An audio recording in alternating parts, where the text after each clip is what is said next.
ਵਾਹਿਗੁਰੂ ਜੀ ਕਾ ਖਾਲਸਾ ਵਾਹਿਗੁਰੂ ਜੀ ਕੀ ਫਤਿਹ। ਸਤਿਕਾਰਯੋਗ ਸਾਧ ਸੰਗਤ ਜੀਓ, ਸਤਿਗੁਰ ਪਾਤਸ਼ਾਹ ਜੀ ਹੁਕਮਨਾਮੇ ਵਿੱਚ ਪ੍ਰਮਾਣ ਕਰਦੇ ਹਨ। ਵਾਹਿਗੁਰੂ ਜੀ ਮੈਨੂੰ ਨਾਮ ਜਪਣ ਦਾ ਬਲ ਅਤੇ ਉਦਮ ਦੇ, ਤਾਂ ਕਿ ਮੈਂ ਆਪ ਦਾ ਨਾਮ ਜਪ ਸਕਾਂ, ਨਿਤਨੇਮ ਕਰ ਸਕਾਂ। ਅਸੀਂ ਵਿਚਾਰ ਕਰ ਰਹੇ ਸੀ ਕਿ ਗਨੀ ਖਾਂ ਤੇ ਨਬੀ ਖਾਂ ਦੇ ਘਰ ਦੇ ਵਿੱਚ ਸਤਿਗੁਰ ਪਾਤਸ਼ਾਹ 2 ਦਿਨ ਰਹੇ। ਇੱਕ ਪਾਸੇ ਨਮਾਜ਼ ਦੀਆਂ ਅਜ਼ਾਨਾਂ ਗੂੰਜਦੀਆਂ ਸਨ, ਇੱਕ ਪਾਸੇ ਆਸਾ ਜੀ ਦੀ ਵਾਰ ਦੀਆਂ ਧੁਨੀਆਂ ਗਾਇਬ ਹੁੰਦੀਆਂ ਸਨ।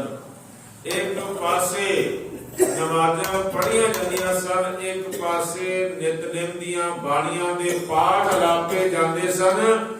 ਇਹ ਕੈਸਾ ਅਦਭੁਤ ਸੰਗਮ ਸੀ ਜੋ ਸਤਿਗੁਰ ਪਾਤਸ਼ਾਹ ਜੀ ਨੇ ਗਨੀ ਖਾਂ ਤੇ ਨਬੀ ਖਾਂ ਦੇ ਗ੍ਰਹਿ ਦੇ ਵਿਖੇ ਇਹ ਕਰਕੇ ਵਿਖਾਇਆ। ਔਰ ਸਤਿਗੁਰ ਪਾਤਸ਼ਾਹ ਜੀ ਉੱਥੇ ਸਮਝ ਲਓ ਭਏ ਦਿਆਲ ਕਿਰਪਾਲ ਸੰਤ ਜਨ ਤਬ ਇਹ ਬਾਤ ਬਤਾਈ, ਸਰਬ ਧਰਮ ਮਾਨੋ ਤੇ ਕੀਏ ਜੇ ਪ੍ਰਭ ਕੀਰਤ ਗਾਈ। ਜਿਸ ਨੇ ਵਾਹਿਗੁਰੂ ਜੀ ਦੀ ਕੀਰਤੀ ਗਾਇਨ ਕੀਤੀ ਹੈ, ਸਰਬ ਧਰਮ ਮਾਨੋ ਤੇ ਕੀਏ, ਉਸ ਨੂੰ ਸਮਝ ਆ ਗਈ ਕਿ ਸਾਰੇ ਧਰਮ ਉਸ ਵਾਹਿਗੁਰੂ ਪਰਮਾਤਮਾ ਦੇ ਪੈਦਾ ਕੀਤੇ ਹੋਏ ਹਨ।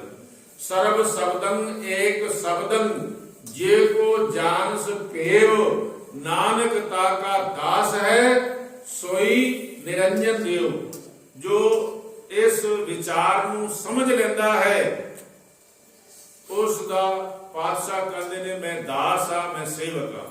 ਤੋ ਸਤਿਗੁਰ ਪਾਤਸ਼ਾਹ ਜੀ 2 ਦਿਨ ਰਹੇ ਤੇ ਕਿਉਂਕਿ ਇੱਥੇ ਦਿਨ ਬ ਦਿਨ ਹਕੂਮਤ ਵੱਲੋਂ ਚੌਕਸੀ ਵੱਧਦੀ ਜਾ ਰਹੀ ਸੀ ਅਤੇ ਘਰਾਂ ਘਰਾਂ ਦੇ ਵਿੱਚ ਜਾ ਕੇ ਉਹ ਤਲਾਸ਼ੀ ਵੀ ਲੈ ਰਹੇ ਸਨ, ਤਾਂ ਸਤਿਗੁਰ ਪਾਤਸ਼ਾਹ ਜੀ ਨੇ ਉਹ ਜਿਹੜੇ ਵਸਤਰ ਮਿਲੇ ਸਨ ਉਹਨਾਂ ਨੂੰ ਨੀਲਾ ਰੰਗ ਕਰਾਇਆ ਸੀ। ਉਹ ਵਸਤਰ ਆਪ ਵੀ ਪਹਿਨੇ ਅਤੇ ਭਾਈ ਦਇਆ ਸਿੰਘ ਜੀ, ਭਾਈ ਧਰਮ ਸਿੰਘ ਜੀ ਅਤੇ ਭਾਈ ਮਾਨ ਸਿੰਘ ਜੀ ਨੂੰ ਪਹਿਨਾਏ। ਤੇ ਸਤਿਗੁਰ ਪਾਤਸ਼ਾਹ ਜੀ ਉੱਚ ਸ਼ਰੀਫ ਦੇ ਫਕੀਰ ਸਾਈਂ ਬਣੇ ਤੇ ਉਸ ਪਲੰਗ ਦੇ ਉੱਪਰ ਸਤਿਗੁਰ ਪਾਤਸ਼ਾਹ ਜੀ ਨੂੰ ਬਿਠਾਇਆ ਗਿਆ। ਪਹਿਲਾਂ ਗਨੀ ਖਾਂ ਤੇ ਨਬੀ ਖਾਂ ਨੇ 2 ਪਾਵਿਆਂ ਨੂੰ ਆਪਣੇ ਮੋਢੇ ਉੱਪਰ ਚੁੱਕਿਆ ਤੇ ਪਿਛਲੇ ਜਿਹੜੇ 2 ਪਾਵੇ ਸਨ ਉਹਨਾਂ ਨੂੰ ਭਾਈ ਮਾਨ ਸਿੰਘ ਤੇ ਭਾਈ ਧਰਮ ਸਿੰਘ ਜੀ ਨੇ ਚੁੱਕਿਆ ਅਤੇ ਭਾਈ ਦਇਆ ਸਿੰਘ ਜੀ ਚੌਰ ਕਰਦੇ ਹੋਏ ਜਾ ਰਹੇ ਸਨ। ਤੇ ਦਿਲਾਵਰ ਖਾਨ ਦੀ ਇਹ ਡਿਊਟੀ ਲੱਗੀ ਹੋਈ ਸੀ ਔਰ ਉਸਨੇ ਮਾਛੀਵਾੜੇ ਨੂੰ ਚਾਰੇ ਪਾਸੇ ਤੋਂ ਘੇਰਿਆ ਹੋਇਆ ਸੀ। ਤੇ ਹੁਣ ਜਦੋਂ ਸਤਿਗੁਰ ਪਾਤਸ਼ਾਹ ਜੀ ਦੀ ਸਵਾਰੀ ਉੱਥੋਂ ਨਿਕਲੀ ਤਾਂ ਉਹਨਾਂ ਨੇ ਰੋਕ ਲਿਆ ਸਿਪਾਹ ਸਲਾਰਾਂ ਨੇ। ਤਾਂ ਕਾਜੀ ਨੂਰ ਮੁਹੰਮਦ ਨੂੰ ਬੁਲਾਇਆ ਗਿਆ ਪਹਿਚਾਣ ਵਾਸਤੇ ਕਿ ਤੁਸੀਂ ਪਹਿਚਾਣੋ ਇਹ ਕੌਣ ਨੇ। ਤਾਂ ਉਹਨਾਂ ਨੇ ਕਹਿ ਦਿੱਤਾ ਇਹ ਤਾਂ ਪੀਰਾਂ ਦੇ ਪੀਰ ਹਨ। ਉੱਚ ਪੀਰ ਦਾ ਮਤਲਬ, ਉੱਚ ਦਾ ਮਤਲਬ ਹੁੰਦਾ ਸ੍ਰੇਸ਼ਟ, ਉੱਤਮ, ਵੱਡਾ, ਸ੍ਰੇਸ਼ਟ। ਜਿਸ ਤਰ੍ਹਾਂ ਕਿ ਸਤਿਗੁਰ ਪਾਤਸ਼ਾਹ ਜੀ ਨੇ ਕਿਹਾ ਹੈ ਨਾ, ਗਿਆਨ ਧਿਆਨ ਕਿਛ ਕਰਮ ਨਾ ਜਾਣਾ, ਸਾਰ ਨਾ ਜਾਣਾ ਤੇਰੀ, ਸਭ ਤੇ ਵੱਡਾ ਸਤਿਗੁਰ ਨਾਨਕ ਜਿਨ ਗਲ ਰਾਖੀ ਮੇਰੀ। ਕਵੀ ਸੰਤੋਖ ਸਿੰਘ ਜੀ ਨੇ ਕਿਹਾ ਹੈ ਸ੍ਰੀ ਨਾਨਕ ਪੁਰਸ਼ੋਤਮੰ ਪਰਮ ਪਰਾਵਰ ਨਾਥ, ਯੁਗਲ ਚਰਨ ਮਮ ਬੰਦਨਾ ਧਰ ਪਰ ਧਰ ਕਰ ਮਾਤ। ਤਾਂ ਸਭ ਤੋਂ ਵੱਡੇ ਉਹਨਾਂ ਨੇ ਕਿਹਾ ਇਹ ਸਾਡੇ ਫਕੀਰ ਸਾਈਂ ਨੇ। ਹਾਲਾਂਕਿ ਕਾਜੀ ਪਹਿਚਾਣਦਾ ਸੀ ਪਰ ਕਾਜੀ ਨੇ ਵੀ ਇਹ ਗੱਲ ਕਹਿ ਦਿੱਤੀ ਕਿ ਇਹ ਤਾਂ ਪੀਰਾਂ ਦੇ ਪੀਰ ਹਨ ਤੇ ਇਹਨਾਂ ਦੀ ਬਦ ਦੁਆ ਲੈਣਾ ਸਮਝੋ ਆਪਣਾ ਖਾਨਾ ਖਰਾਬ ਕਰਨਾ ਹੈ। ਇਸ ਲਈ ਇਹ ਅੱਲਾਹ ਦੇ ਫਕੀਰ ਹਨ, ਇਹਨਾਂ ਨੂੰ ਜਿਹੜੇ ਪਾਸੇ ਜਾਣਾ ਚਾਹੁੰਦੇ ਹਨ ਉਸ ਪਾਸੇ ਜਾਣ ਦਿੱਤਾ ਜਾਵੇ। ਤਾਂ ਸਤਿਗੁਰ ਪਾਤਸ਼ਾਹ ਜੀ ਨੂੰ ਉਹ ਫਿਰ ਅਗਾਂਹ ਲੈ ਗਏ। ਔਰ ਇੱਥੇ ਅਸੀਂ ਇਹ ਕਹਿ ਸਕਦੇ ਹਾਂ ਕਿ ਸੱਚਮੁੱਚ ਗੁਰੂ ਨਾਨਕ ਗੁਰੂ ਗੋਬਿੰਦ ਸਿੰਘ ਮਹਾਰਾਜ ਜੀ ਪੀਰਾਂ ਦੇ ਪੀਰ ਹਨ। क्योंकि सद हजारा ईश्वर व ब्रह्मा अरसी व कुर्सी ख्वाहिंदाए पनाहस्त हजारा पीर पैगंबर उन्हां दे दर्शनां वास्ते खड़े हुए हैं। साध संगत जी, जिस तरह के कवि हीर ने किया है कि वो सारियां तो श्रेष्ठ गुरु पातशाह जी किवें हन। एक बार बहुत सारे धार्मिक रहबरां ने अकाल पुरख परमात्मा दे कोलों अल्लाह दे कोलों जाके पूछया कि इस दुनिया दे विच सब तो महान अते श्रेष्ठ कौन है। तुसी तां निर्गुण स्वरूप दे विच रहिंदे हो, तुहाडा दीदार तां कोई विरलियां रूहां कर सकदियां ने, पर ये दसो जे सरगुण स्वरूप विच तुहाडे दर्शन करने होण तां फिर असीं किवें करिए। तां खुदा ने किया एक काम करो, जितने भी धार्मिक रहबर ने उन्हां सारियां नूं तुसीं बुलाओ, तुहानूं अपने आप पता चल जाएगा कि मेरा दूसरा रूप सरगुण स्वरूप दे विच कौन है। तो सारे रहबर आए। जो रहबर आए ना, उत्ते बड़ा हाल दीवान सजिया सी। उत्थे कुछ पंडा पईयां होईयां सन, पंडा बन के रखियां होईयां सन। ते क्या बई जेड़ी कोई पंड चुक सकदा है वो चुक लवे। तां उहदे विच एक खास करके बहुत वड्डी पंड सी। जदों उस पंड दे नेड़े कोई जांदे वो किसे कोलों हिलदी भी ना, पर अपनी हैसियत के मुताबिक सारे पीर पैगंबर देवी देवते छोटिया छोटिया पंडा चुक के लै गए ते एक पासे जाके बैठ गए। एक पंड रह गई सी जो किसे कोलों चुकी नहीं जा रही सी।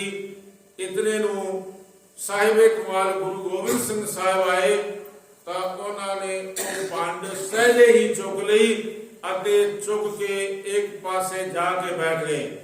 तां अकाल पुरख ने कहा कि हुण तां तुहानूं पता चल गया होवेगा कि मेरा सरगुण स्वरूप विच दर्शन करने होण तां किस दे करने हन। वो हन गुरु गोबिंद सिंह साहिब पिता।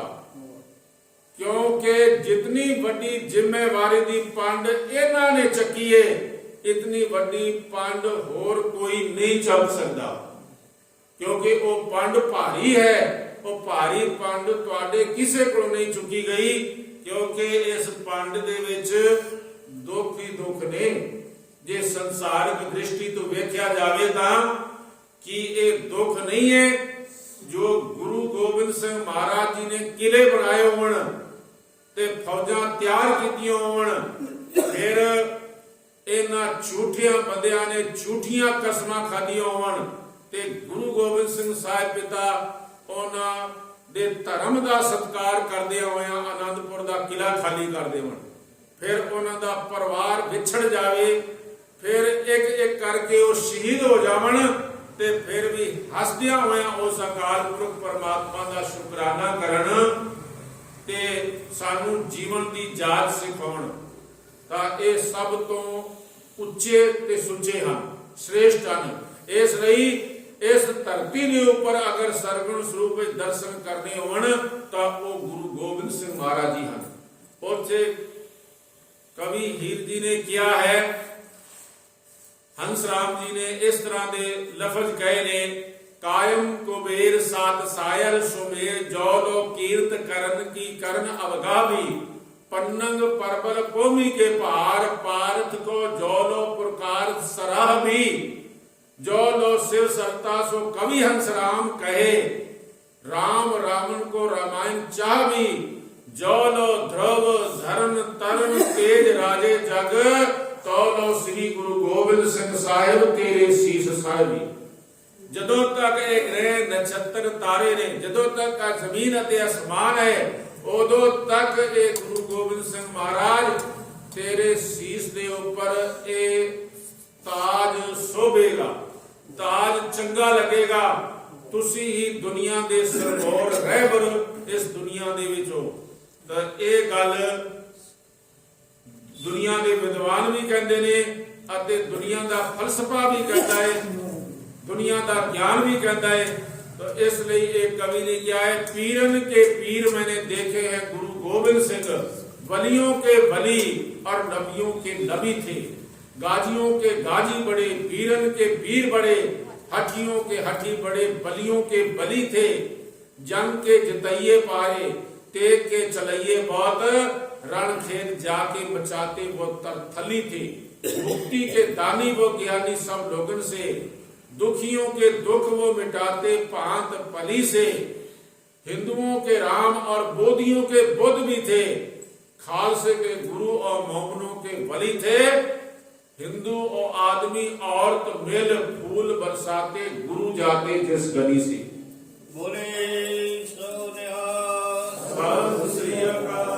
जिथों गुरु गोबिंद सिंह साहब लंघ जाते ने, क्या हिंदू ते क्या मुसलमान, क्या औरतां ते क्या इंसान, ਉਹ ਸਾਰੇ ਦੇ ਸਾਰੇ ਫੁੱਲਾਂ ਦੀ ਬਰਸਾਤ ਕਰਦੇ ਨੇ।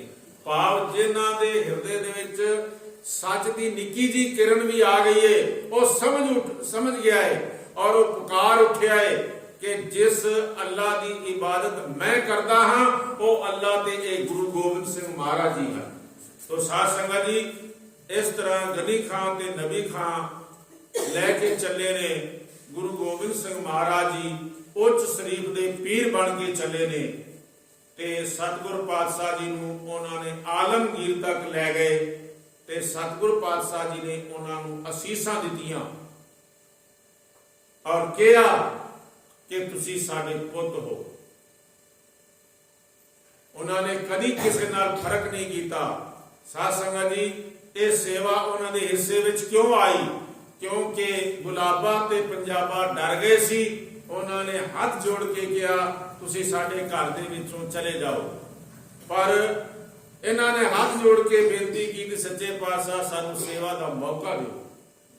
ਤਾਂ ਇਹਨਾਂ ਨੂੰ ਸਤਿਗੁਰ ਪਾਤਸ਼ਾਹ ਜੀ ਨੇ ਸੇਵਾ ਕਰਨ ਦਾ ਮੌਕਾ ਦਿੱਤਾ। ਇਸਲਾਮ ਦੇ ਵਿੱਚ ਵੀ ਇੱਕ ਐਸੀ ਘਟਨਾ ਹੈ, ਜਦੋਂ ਮੱਕੇ ਤੋਂ ਮਦੀਨੇ ਤੱਕ ਹਜ਼ਰਤ ਮੁਹੰਮਦ ਸਾਹਿਬ ਗਏ ਨੇ, ਕਿਉਂਕਿ ਮੱਕੇ ਦੇ ਲੋਕ ਜਿਹੜੇ ਸਨ ਮੁਹੰਮਦ ਸਾਹਿਬ ਦੇ ਖਿਲਾਫ ਹੋ ਗਏ ਸੀ, ਇਹਨਾਂ ਦੇ ਵੈਰੀ ਬਣ ਗਏ ਸੀ। ਉਹਨਾਂ ਨੇ ਕਿਹਾ ਤੁਸੀਂ ਮੱਕਾ ਛੱਡ ਦਿਓ, ਨਹੀਂ ਤਾਂ ਤੁਹਾਨੂੰ ਇੱਥੇ ਸੰਸਾਰ ਕੀਤਾ ਜਾਵੇਗਾ। ਔਰ ਇਹ ਉੱਥੋਂ ਚੱਲੇ ਦੌੜੇ ਅਤੇ ਇਹ ਜਾ ਰਹੇ ਸਨ ਮਦੀਨੇ ਵੱਲ, ਉਸ ਨੂੰ ਹਿਜਰਤ ਕਹਿੰਦੇ ਨੇ। ਤਾਂ ਫਿਰ ਹਕੂਮਤ ਨੇ ਇਨਾਮ ਰਾ ਦਿੱਤਾ, ਜਿਹੜਾ ਉਹਨਾਂ ਨੂੰ ਪਕੜ ਕੇ ਲਿਆਵੇਗਾ ਜਿੰਦਾ ਜਾਂ ਮੁਰਦਾ, ਉਹਨਾਂ ਨੂੰ 100 ਊਂਠ ਇਨਾਮ ਵਜੋਂ ਭੇਟ ਕੀਤੇ ਜਾਣਗੇ।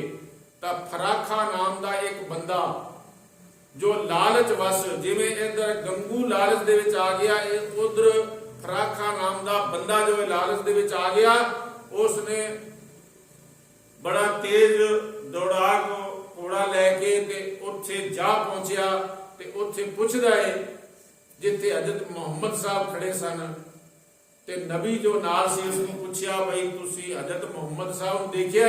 ਤਾਂ ਉਹਨਾਂ ਨੇ ਕਿਹਾ, 1 ਮਿੰਟ ਚੁੱਪ ਕਰਕੇ ਪਿਛਾਂ ਹਟ ਗਏ ਤੇ ਫਿਰ ਉਹਨਾਂ ਨੇ ਪੁੱਛਿਆ ਤੁਸੀਂ ਸਵਾਲ ਮੇਰੇ ਸਾਹਮਣੇ ਕੀ ਕੀਤਾ ਸੀ? ਮੈਂ ਭੁੱਲ ਗਿਆ, ਤੁਸੀਂ ਉਹ ਸਵਾਲ ਦੁਬਾਰਾ ਮੇਰੇ ਸਾਹਮਣੇ ਕਰੋ। ਤਾਂ ਉਹ ਕਹਿੰਦਾ ਹੈ ਕਿ ਤੁਸੀਂ ਹਜ਼ਰਤ ਮੁਹੰਮਦ ਸਾਹਿਬ ਨੂੰ ਦੇਖਿਆ ਹੈ? ਤਾਂ ਉਹਨਾਂ ਨੇ ਕਿਹਾ, ਮੈਂ ਕੁਝ ਦੇਰ ਪਹਿਲਾਂ ਉਹਨਾਂ ਨੂੰ ਇੱਥੇ ਖੜਿਆ ਹੋਇਆ ਦੇਖਿਆ ਸੀ। ਤਾਂ ਇਸੇ ਤਰੀਕੇ ਦੇ ਨਾਲ ਹੀ ਜਦੋਂ ਕਾਜੀ ਪਛਾਣ ਕਰਦਾ ਹੈ ਤਾਂ 2 ਅਰਥਾਂ ਵਰਤੇ ਗਏ। ਉੱਚ ਸ਼ਰੀਫ ਤੋਂ ਭਾਵ ਸਭ ਤੋਂ ਵੱਡਾ, ਸਭ ਤੋਂ ਸ੍ਰੇਸ਼ਟ ਜੋ ਪੀਰ ਹੈ ਉਹ ਇਹ ਗੁਰੂ ਗੋਬਿੰਦ ਸਿੰਘ ਸਾਹਿਬ ਹਨ। ਤਾਂ ਇਸ ਤਰ੍ਹਾਂ ਕੁਝ ਗੱਲਾਂ ਜੋ ਨੇ ਇਤਿਹਾਸ ਦੇ ਵਿੱਚ, ਗਿਆਨ ਦੇ ਵਿੱਚ ਮਿਲ ਜਾਂਦੀਆਂ ਨੇ। ਤਾਂ ਇਸ ਤਰ੍ਹਾਂ ਸਤਿਗੁਰ ਪਾਤਸ਼ਾਹ ਜੀ ਦੀ ਸੇਵਾ ਕਰਦਿਆਂ ਹੋਇਆਂ ਆਲਮਗੀਰ ਤੱਕ ਗਏ। ਸਤਿਗੁਰ ਪਾਤਸ਼ਾਹ ਜੀ ਨੇ ਪੁੱਤ ਕਹਿ ਕੇ ਨਿਵਾਜਿਆ। ਉਦੋਂ ਦਾ ਸਿੱਖ ਸਤਿਕਾਰ ਕਰਦੇ ਹਨ ਔਰ ਅੱਜ ਵੀ ਗਨੀ ਖਾਨ ਤੇ ਨਬੀ ਖਾਨ ਦਾ ਸਤਿਕਾਰ ਕਰਦੇ ਨੇ। ਕਿਉਂ? ਕਿਉਂਕਿ ਉਹਨਾਂ ਨੇ ਸਤਿਗੁਰ ਪਾਤਸ਼ਾਹ ਜੀ ਦੀ ਸੇਵਾ ਕੀਤੀ ਹੈ। ਤੋ ਸਾਧ ਸੰਗਤ ਜੀ, ਆਪਾਂ ਵੀ ਅਰਦਾਸ ਕਰੀਏ ਕਿ ਸਤਿਗੁਰ ਪਾਤਸ਼ਾਹ ਸਾਨੂੰ ਵੀ ਸੇਵਾ ਬਖਸ਼ਣ ਅਤੇ ਸੇਵਾ ਕਰਨ ਦਾ ਬਲ ਉਦਮ ਬਖਸ਼ਣ ਜੀ। ਇਤਨੇ ਕੋ ਵਚਨ ਪ੍ਰਵਾਨ ਕਰਨਾ ਜੀ, ਹੋਈਆਂ ਭੁੱਲਾਂ ਦੀ ਖਿਮਾ ਬਖਸ਼ਿਸ਼ ਕਰਨੀ ਜੀ। ਵਾਹਿਗੁਰੂ ਜੀ ਕਾ ਖਾਲਸਾ, ਵਾਹਿਗੁਰੂ ਜੀ ਕੀ ਫਤਿਹ। ਜਪੋ ਸਤਨਾਮ ਸਤਨਾਮ ਸਤਨਾਮ ਜੀ। ਵਾਹਿਗੁਰੂ ਵਾਹਿਗੁਰੂ ਵਾਹਿਗੁਰੂ। ਸਤਨਾਮ ਸਤਨਾਮ ਸਤਨਾਮ ਜੀ